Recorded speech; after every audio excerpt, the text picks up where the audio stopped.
Shalom, jemaat Tuhan yang dikasihi di dalam Tuhan Yesus. Sebelum kita mendengarkan firman Tuhan, mari kita sama-sama berdoa. Bapa, di dalam nama Tuhan Yesus, kami mengucap syukur Tuhan untuk pagi hari ini. Kasih setiamu yang begitu besar Kau limpahkan kepada setiap kami. Biarlah Bapa, kami juga semakin lagi di dalam kehidupan kami untuk kami mengasihi Engkau Tuhan. Mari Roh Kudus, Engkau yang akan memimpin setiap kami, memberi pengertian kepada kami. Biarlah roh hikmat saat ini turun kepada setiap kami untuk kami dapat mengerti apa yang menjadi pesan-Mu dan kami juga dimampukan untuk melakukannya. Terima kasih Bapa, di dalam nama Tuhan Yesus kami berdoa, kami mengucap syukur. Amin. Shalom, selamat pagi Bapak Ibu Saudara. Bagaimana kabarnya? Kita percaya bahwa kita selalu dalam perlindungan Tuhan Yesus. Amin.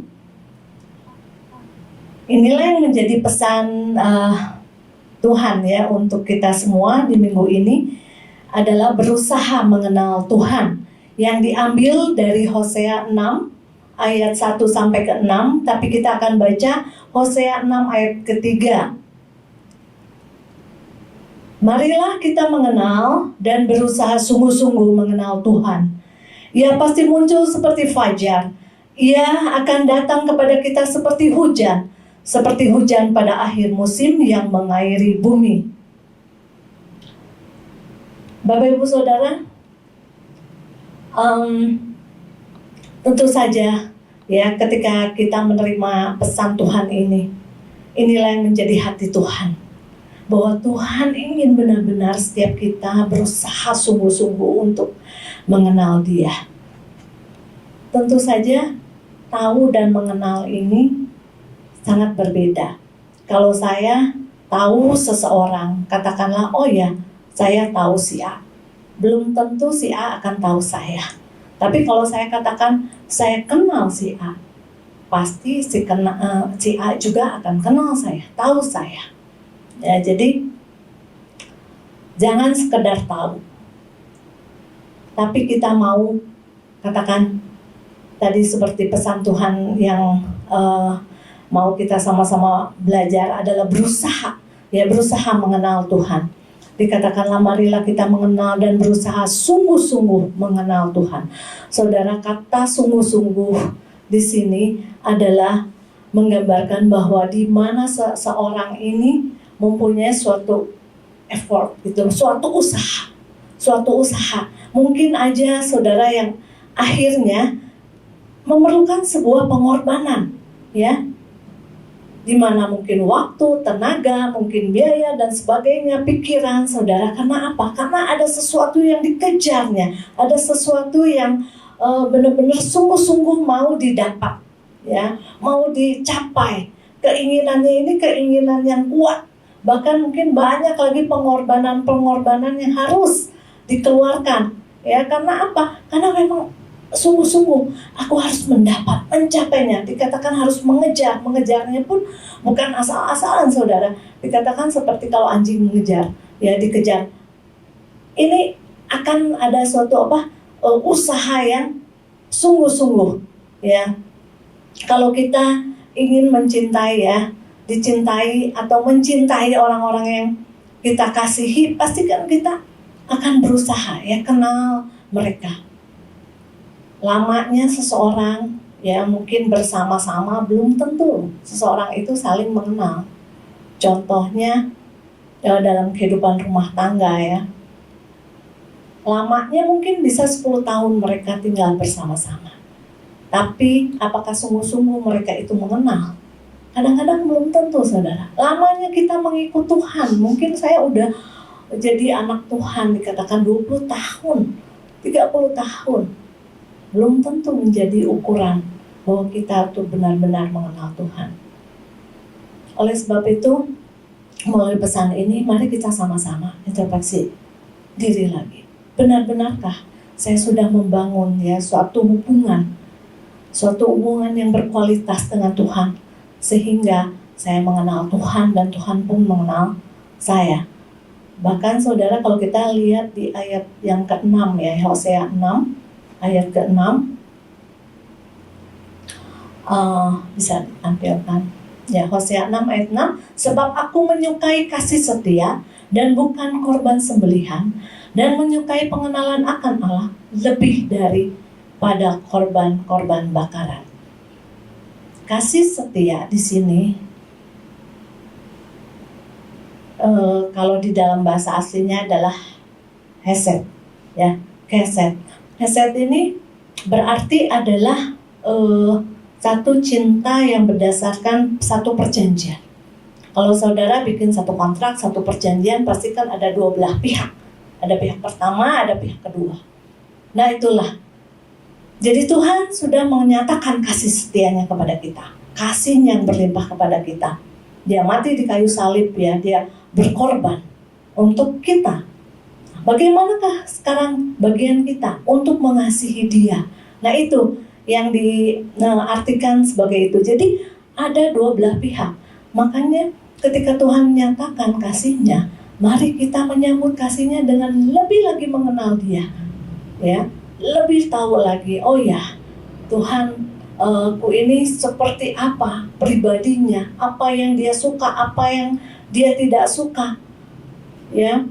Nah inilah seperti waktu mungkin seseorang, ya, pertama jatuh cinta. Kalau saya lihat para remaja ini, kalau suka nih, mulai suka sama seseorang, dia akan cari tahu tentang orang itu. Ini baru tahu, ya, mungkin dari apa? IG-nya, dari Facebook-nya, ya, tanya ke teman-temannya bagaimana dia di sekolah, bagaimana dia kegiatannya, di mana tinggalnya, pasti akan cari tahu.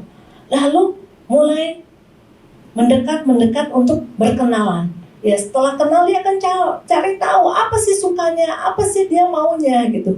Supaya apa?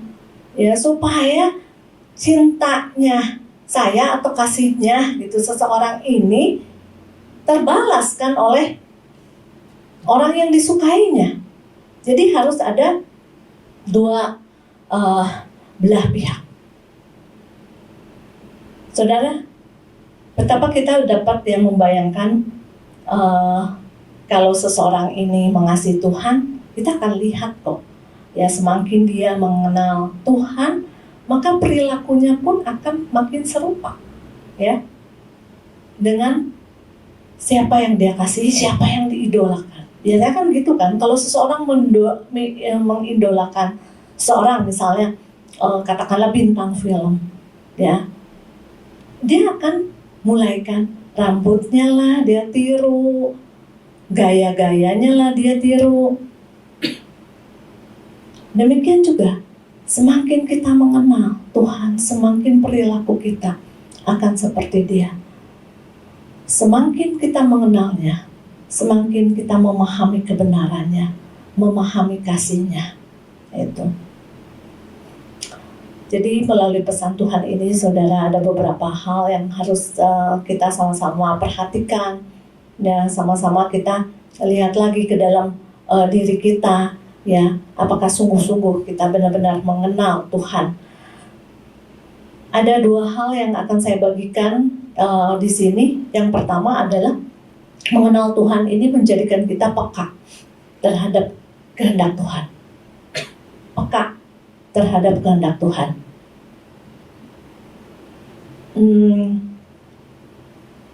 Saudara, kita akan memahami, ya, bagaimana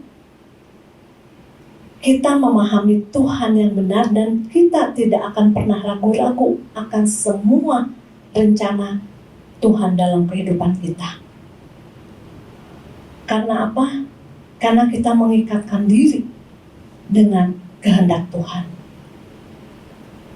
Ada beberapa tokoh, ya, yang ketika saya pelajari, wah, apa yang diambil, keputusan yang diambil itu menandakan bahwa orang itu benar-benar paham siapa Tuhan yang dia sembah.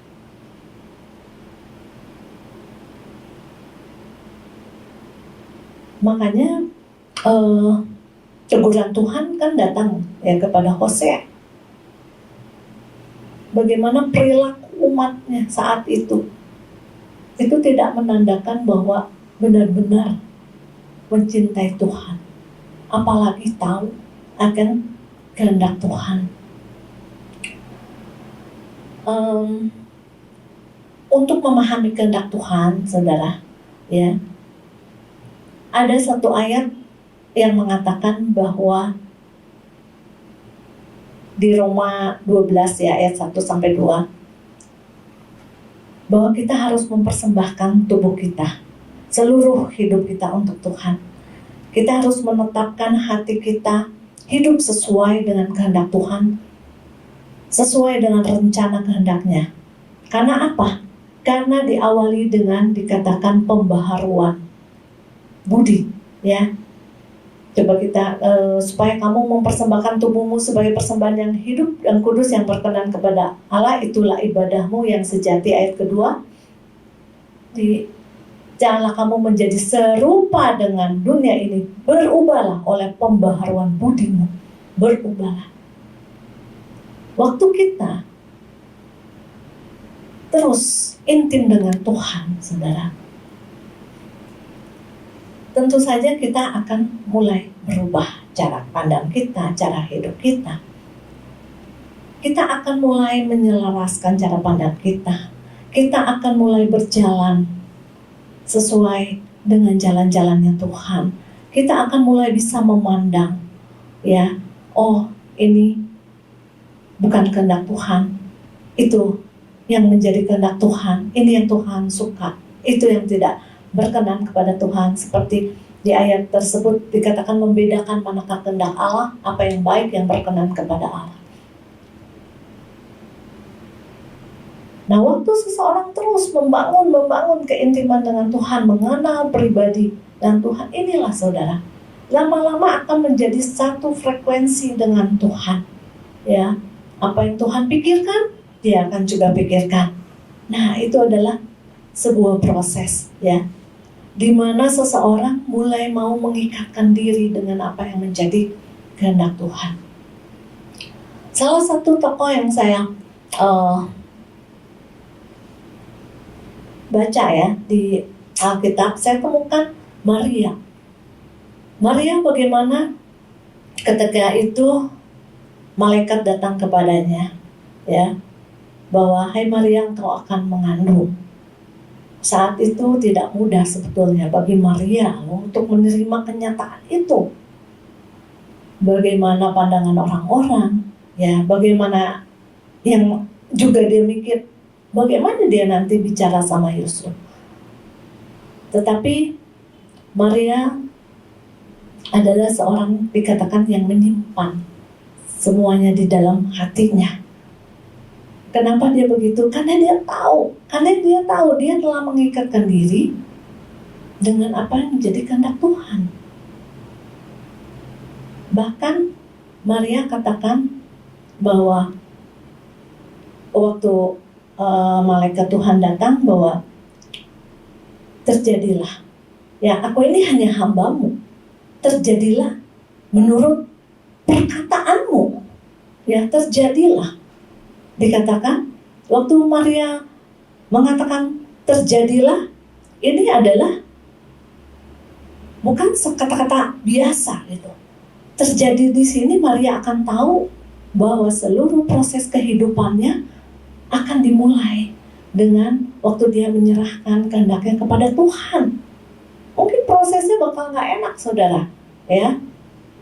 Banyak orang yang mulai mungkin mengucilkan dia dicemooh dan sebagainya. Tetapi dikatakan ketika seseorang mulai kenal Tuhan, seperti tadi di Hosea 6 ayat 6, dikatakan sebab aku menyukai kasih setia dan bukan korban sembelihan. Sebab aku menyukai kasih setia, akan tahu, oh Tuhan ini sukanya begini. Tuhan bilang aku menyukai kasih setia. Terus Tuhan bilang lagi, aku menyukai pengenalan akan Allah. Jadi seseorang itu mulai, ya, mengenal dan mulai berjalan di dalam kehendak Tuhan. Jadi itulah yang membuat Maria taat. Kata terjadilah apa yang menurut perkataanmu, ya, waktu Maria katakan kepada malaikat, itu adalah ginoma, yang artinya oke, saya akan turut sampai selesai, ya. Saya akan ada di dalam proses itu sampai selesai. Kenapa Maria bisa katakan begitu? Karena dia tahu banget kalau Tuhan yang memulai, dialah Allah Alfa dan Omega. Dia akan menyelesaikannya sampai akhir. Nah, banyak orang mundur ketika mulai melakukan kehendak Tuhan. Loh, kok jadi gini prosesnya? Loh, kok jadi gini? Padahal kalau kita baca tadi di Hosea 6 ayat 3 dikatakan bahwa ia pasti muncul seperti fajar. Ia pasti muncul. Berarti ada suatu proses malam menjelang fajar. Tapi itu adalah pasti. Mungkin prosesnya nggak enak, saudara. Waktu malam itu kita melihat betapa gelapnya malam, betapa dinginnya, mungkin ada badai, ada sebagainya. Tapi itu adalah suatu proses ketika kita tahu, ketika kita benar-benar peka atas kehendak Tuhan, mengikatkan diri atas kehendak Tuhan. Itu dimulai ketika seseorang mau berusaha benar-benar sungguh-sungguh untuk mengenal Tuhan. Memang prosesnya mungkin enggak enak. Banyak sekali, saudara, mungkin kita juga, setiap kita mengalami pergumulan, proses, ya. Bahkan mungkin kita merasa, oh saat ini kok kita berjalan dalam lembah kekelaman, dalam lembah bayang-bayang maut. Tapi kalau kita mengerti betul, ini adalah suatu proses di mana waktu kita mau melaksanakan apa yang menjadi kehendak Tuhan.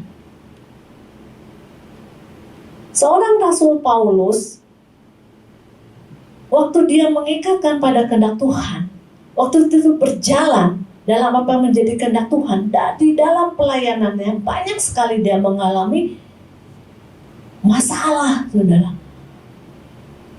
Ya, bagaimana dia dipenjara, bagaimana dia disiksa, bagaimana dia mengalami masa-masa yang sulit, ya, tantangan-tantangan yang tentu saja bisa merebut jiwanya, merebut nyawanya, saudara. Tetapi apa yang dikatakan Rasul Paulus, bahwa dikatakan apa yang menjadi dahulu kebanggaannya semua, ya, kehebatannya, sekarang sia-sia kok, seperti sampah, ya, dibanding dengan pengenalan dia akan Tuhan. Terus kita tahu juga, ya, waktu seseorang tidak berjalan, saudara, dalam kehendak Tuhan, apa yang Tuhan mau, dia nggak lakukan. Contohnya siapa? Contohnya Saul. Saul merasa bahwa apa yang dilakukannya ini lebih baik dari apa yang Tuhan kehendaki. Makanya Tuhan bilang, aku mendapatkan Daud nih, seorang yang berkenan, yang melakukan kehendakku. Daud menggantikan Saul menjadi Raja Israel. Karena apa? Sebetulnya Saul ini tidak taat kepada Tuhan dan mengambil keputusan yang di luar kehendak Tuhan. Jadi Saul tidak menyelesaikannya, prosesnya itu sampai akhir. Akhirnya dia keluar, saudara. Ya, padahal Tuhan bilang pasti dia akan muncul kok, seperti fajar akan muncul. Itulah yang pertama, ya. Mari kita sama-sama belajar mengenal Tuhan, ya, waktu itu, karena kita akan lebih peka lagi akan kehendak Tuhan, dan mari kita mengikatkan diri, ya, pada kehendak Tuhan. Yang kedua adalah mengenal Tuhan itu akan membawa kita kepada kemenangan. Untuk seseorang memperoleh kemenangan, saudara, tentu saja perlu satu kekuatan. Kekuatan itu tentu tidak dapat diperoleh dengan dirinya sendiri, ya, kekuatan dirinya sendiri. Kita tahu betapa besarnya energi yang harus dikeluarkan di dalam semua peperangan, ya kan?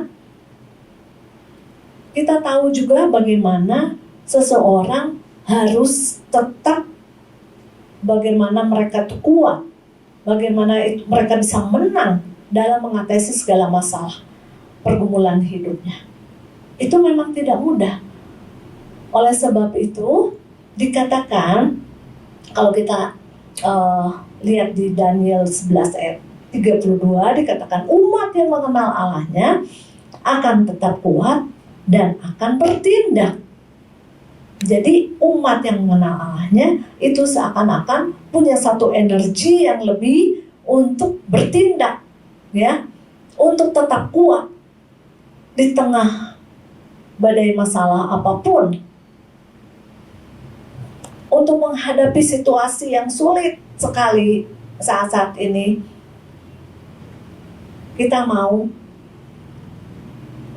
terus, ya, berharap kepada Tuhan, terus di dalam jalan-jalannya Tuhan, terus menangkap apa yang menjadi kehendak Tuhan. Itu kan diperlukan suatu energi. Di mana, saudara? Energi itu kita dapat waktu kita terus bangun hubungan kita dengan Tuhan. Makanya di dalam masalah apapun, Daniel akan datang. Ya, dikatakan Daniel datang bersujud, berdoa, terus seperti yang dia lakukan. Seperti yang ini menandakan bahwa itulah Daniel. Apapun yang menjadi masalahnya, tantangannya, dia tetap konsisten, ya, tetap berdoa, datang kepada Tuhan. Itulah yang menjadi kekuatannya. Nah, waktu itu kalau kita tahu banyak sekali, ya, keputusan-keputusan raja sebetulnya menekan Daniel, ya. Bagaimana Daniel mengambil satu keputusan untuk tetap berdoa, ini adalah satu tindakan yang menurut saya luar biasa, yang dihasilkan dari suatu hubungannya dengan Tuhan. Jadi mungkin ancaman kematian, ya, segala macam, itu tidak akan membuat surut, ya, kasihnya, cintanya kepada Tuhan. Dia mempunyai keberanian, kekuatan untuk melakukan apa yang menjadi kehendak Tuhan. Dikatakan dia bahkan, kalau kemarin kita mendengar Bapak Gembala istilahnya menurunkan standar. Enggak menurunkan standarnya. Bahkan dia konsisten tetap. Nah, itulah bagaimana sikap kita menghadapi, ya, sekarang situasi memang tidak mudah. Bahkan daerah di rumah saya, di sekitar gedung sate, sekarang ditutup, ya, karena kemarin didapati ada yang kena COVID. Jadi di perkantoran di dalam gedung sate, ya, di kantor gubernur itu. Jadi sekarang ditutup. Nah, rasanya saya pikir ini kok nggak habis-habis, ya. Masalah ini nggak habis-habis, bahkan banyak sekali menimbulkan masalah yang lain. Bagaimana kita bisa bertahan menghadapi? Yaitu berdampak pada ekonomi, pada semua saudara, yang sekolah juga, yang kerja juga, yang bisnis juga, semua, ya, semua sektor kena dampak. Saya melihat disinilah bahwa pentingnya, ya, kita bagaimana kita mau, saudara, sama-sama untuk benar-benar mengenal Tuhan supaya kita itu kuat. Dan kita itu tetap bertindak, tidak menyerah, tidak pasrah begitu saja.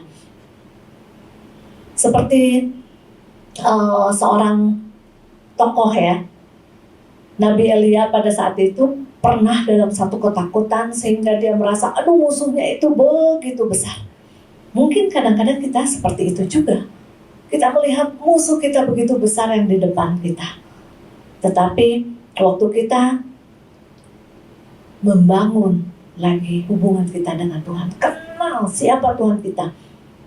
Kalau Tuhan katakan aku yang berperang, aku yang berperang, itu aja udah membuat saya, aduh Tuhan yang berperang.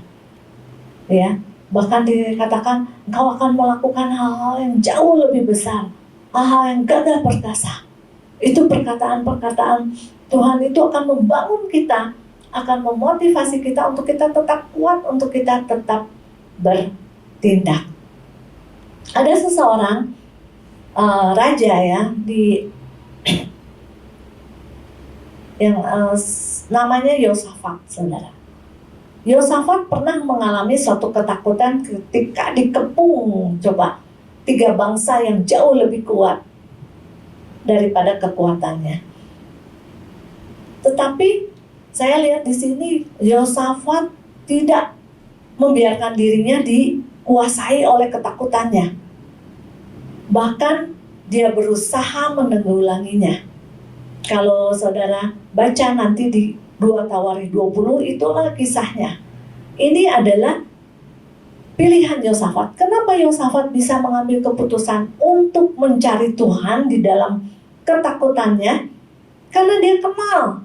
Karena kenal siapa Tuhan yang dia sembah.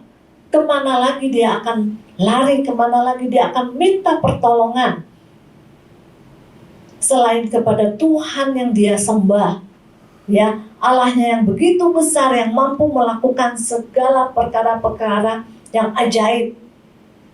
Karena bagi Tuhan tidak ada yang mustahil. Makanya Yosafat datang, walaupun di kala itu dia merasa ketakutan, ya, tapi dia mengambil keputusan untuk tetap mencari Tuhan. Nah, ini adalah satu tindakan yang luar biasa. Banyak orang di kala ketakutan, di kala masalahnya datang menekan, orang itu nggak berdaya, malah bersungut-sungut meratapi nasibnya, bukan mengambil satu tindakan untuk tetap maju, untuk mencari Tuhannya, untuk tetap saudara mencari apa yang menjadi kehendak-kehendak Tuhan di dalam hidupnya.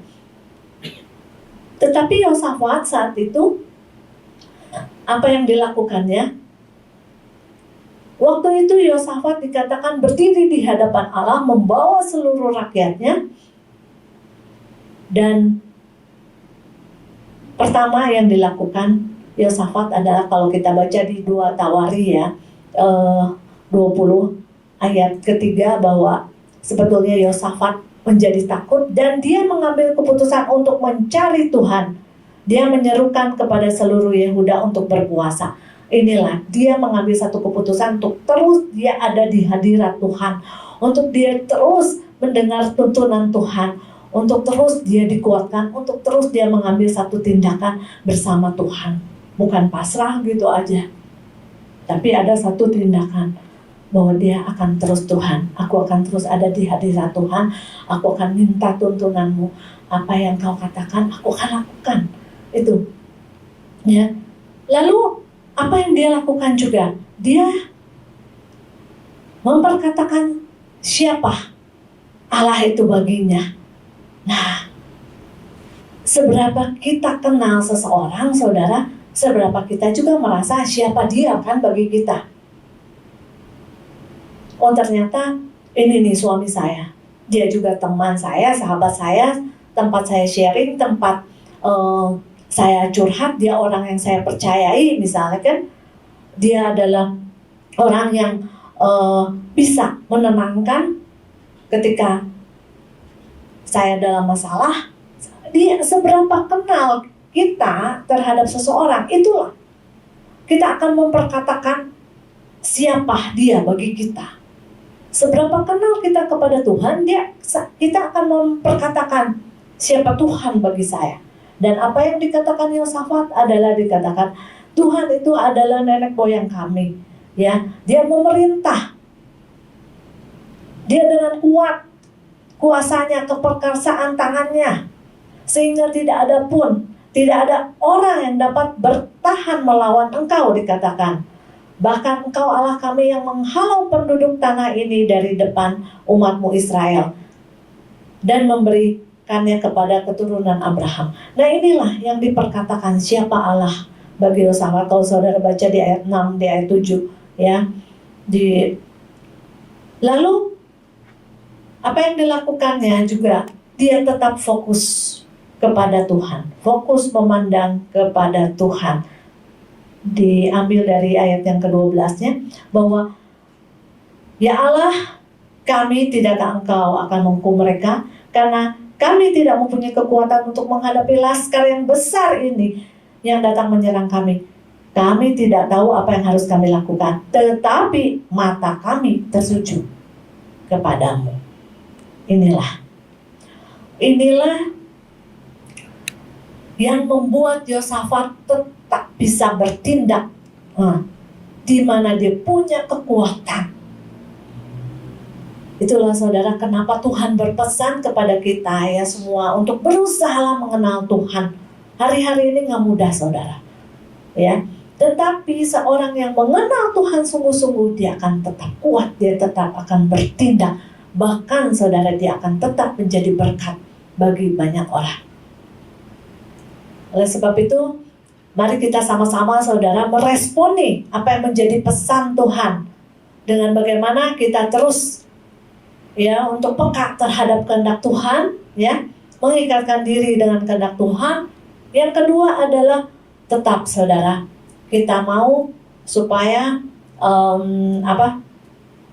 kita ini terus kuat dan bertindak dengan dengan mengenal Tuhan lebih lagi. Jangan kita pasrah, jangan kita berhenti saudara, tapi kita mau terus untuk tetap kuat, tetap bertindak, karena kita tahu kita menyembah Allah yang seperti apa. Itulah ya yang akan kita lakukan. Kepada siapa kita menyembah?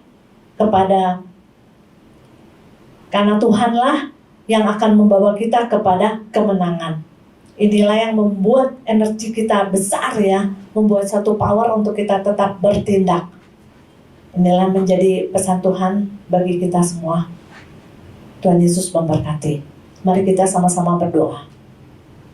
Bapa di dalam surga, Bapa di dalam nama Tuhan Yesus, kami mengucap syukur Tuhan untuk pagi hari ini firman-Mu sudah disampaikan. Kami percaya Tuhan, Engkau terus berbicara kepada kami, untuk kami juga Tuhan mau lebih sungguh-sungguh mengenal Engkau. Sebab kami butuh Engkau, kami butuh perkataan-Mu Tuhan. Dan kami percaya Tuhan Yesus, ketika kami mengenal Engkau, kami akan terus mengikatkan diri kami Bapa dengan apa yang menjadi kehendak-Mu. Kami terus Tuhan Yesus akan mempunyai kekuatan untuk melakukan tindakan-tindakan seperti apa yang Engkau mau. Terima kasih Tuhan Yesus. Bapa, kiranya juga semua umat-Mu